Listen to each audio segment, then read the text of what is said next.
ஒரு கற்பனைக்குள்ள போங்க. அப்படியே பெரிய கற்பனை. அரிசி களையிற தண்ணியிலேயே 1000 மூட்டை நெல் விளைய வைக்கிற ராஜா மகனுக்கும், யானை தண்டி பெருங்காயம் போட்டு கீரை கடையிற ராஜாத்தி மகளுக்கும், அரிசி களையிற தண்ணியிலேயே 1000 மூட்டை நெல் விளைய வைக்கிற ராஜா மகனுக்கும், யானை தண்டி பெருங்காயம் போட்டு கீரை கடையிற ராஜாத்தி மகளுக்கு ஒரு உள்ள கல்யாணமா. அதுக்கு விறகு எடுக்கிறதுக்காக 1500 மாட்டு வண்டியில போயிருக்கான். 1500 மாட்டு வண்டி போய் வரிசையா போயிட்டு இருக்கும்போது ஒரு விவசாயிட்ட போய் விறகு இருக்கான்னு கேட்டிருக்கான். விவசாயி சொல்லியிருக்கான், எங்கடா போறீங்க, இந்த கதையெல்லாம் சொன்னானுங்க. உடனே பின்னாடி விறகு மண்டியில போய் விறகு எடுத்துறாத, ஏறு உழுகையில கலப்பையில சிக்கிக்கிட்டு இருக்க மாதிரி சுப்பி அதை அள்ளி கொடுத்து விடுன்னு இருக்கான்.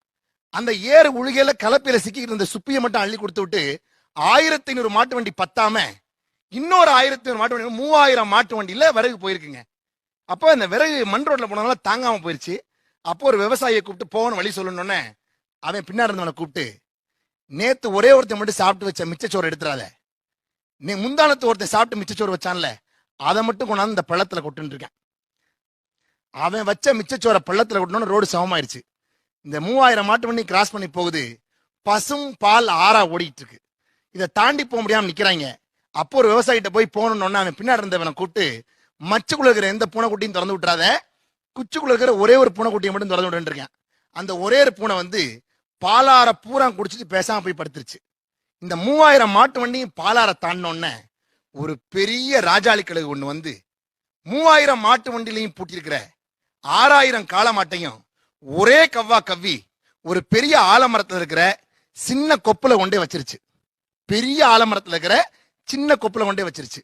இப்போ அந்த மரத்துக்கு கீழே ஒரு வயசான பாட்டி உட்கார்ந்து நெல்லு புடைச்சிட்டு இருந்தாங்க.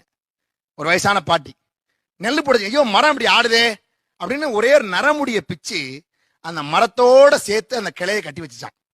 இப்ப இதுல அரிசி களையிற தண்ணியிலேயே 1000 மூட்டை நெல் விளைய வைக்கிற ராஜா பெரியவனா, யானை தண்டி பெருங்காயம் போட்டு கீரை கடையிற ராஜாத்தி பெரியவளா, இல்ல விறகு கொடுத்தானே அவன் பெரியவனா, சோறு ஓட்டி விட்டானே அவன் பெரியவனா, இல்ல பூனையை விட்டானே அவன் பெரியவனா, இல்ல ராஜாளி கழுகு பெரிய கழுகா, இல்ல ஆலமரம் பெரிய ஆலமரமா, இல்ல எல்லாத்தையும் முடிச்சு வச்சாலே பாட்டி கிளவி அவ பெரிய ஆளா?